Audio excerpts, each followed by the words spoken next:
32,000 ಕೋಟಿ. It's not a small amount. It's not a small amount.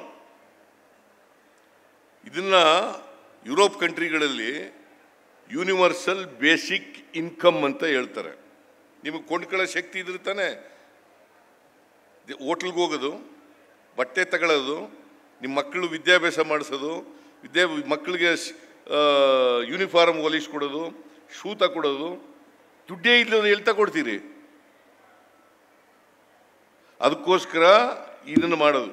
ಇದನ್ನ ನಮ್ಮ ವಿರೋಧಿಗಳು ವಿರೋಧ ಮಾಡೋದು, ಏನೇನೋ ಬೇರೆ ಬೇರೆ ರೀತಿಯಲ್ಲಿ ವಿರೋಧ ಮಾಡೋದು. ನೇರವಾಗಿ ವಿರೋಧ ಮಾಡೋಕ್ಕಾಗಲ್ವಲ್ಲ, ಯಾಕಂದರೆ ಬಡವರನ್ನೆಲ್ಲ ಎದುರಾಕಬೇಕಾಗುತ್ತೆ, ಮಹಿಳೆಯರನ್ನೆಲ್ಲ ಎದುರಾಕಬೇಕಾಗ್ತದೆ. ಅದಕ್ಕೋಸ್ಕರ ಬೇರೆ ದಾರಿ ಹುಡುಕೋದು. ಸಿದ್ದರಾಮಯ್ಯನವರು ಚುನಾವಣೆ ಆದಮೇಲೆ ನಿಲ್ಲಿಸ್ಬಿಡ್ತಾರೆ.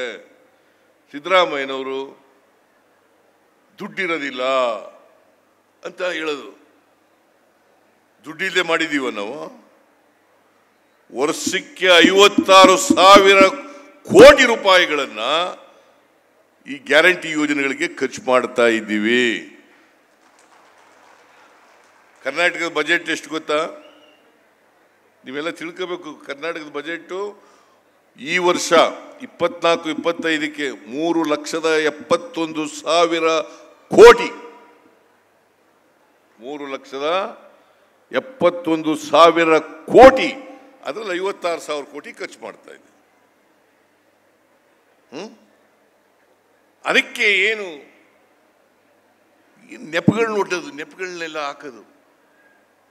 ಸಿದ್ದರಾಮಯ್ಯನವರ ಹತ್ರ ದುಡ್ಡಿಲ್ಲ, ಏನು ಇವ್ರ ಹತ್ರ ಕೇಳಕ್ ಹೋಗಿದ್ವ ದುಡ್ಡು ಕೊಡಿ ಅಂತ? ಸರ್ಕಾರದಲ್ಲಿ ದುಡ್ಡಿಲ್ಲ.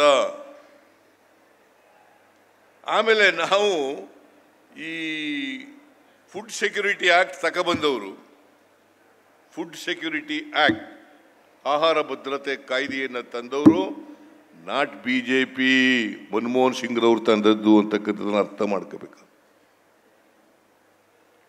ಅದೇ ಆಕ್ಟ್ ಬಂದಾಗ, ಪಾಸ್ ಆದಾಗ ಪಾರ್ಲಿಮೆಂಟ್ನಲ್ಲಿ, ಇದೇ Murali Manohar Joshi, the tall leader of the BJP,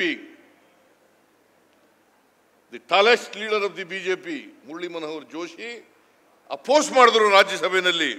it is not food security act, it is a vote security act ಅಂತ ವಿರೋಧ ಮಾಡಿದವರು BJPಯ tallest leader mister Murali Manohar Joshi.